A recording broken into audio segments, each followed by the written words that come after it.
Қайырлы күн достар, каналыма қош келдіңіздер. Назарларыңызға бүгін қысқы салат ұсынамын. Тойымды тәтті салат болып шығады, міндетті түрде жасап көріңіздер.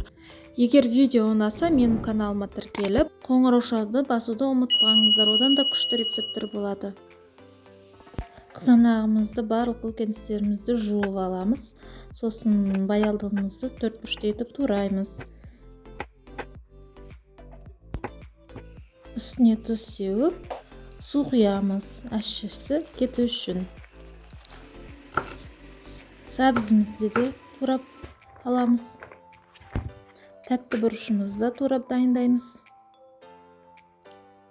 Қызанағымызды еттарқыштың көмегімен майдалаймыз. Ошағымызға май қойып, 2 бас пиязымызды турамыз.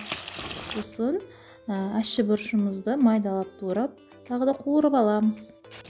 Баялдыдағы тұзды суымызды төгіп қуырамыз.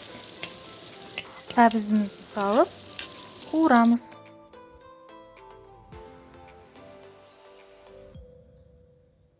Сосын тәтті бұрышымызды салып 10 минутқа қуырамыз.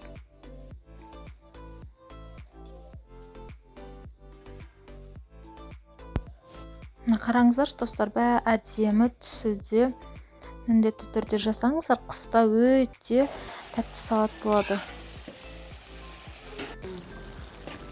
Ендігі кезекте томатымызды құйып,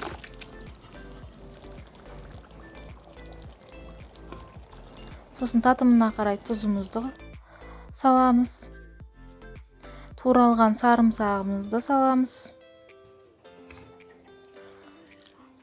Лавр жапырағы мен қара бұрышымызды, сосын менде петрушка, ақ желкен қосам.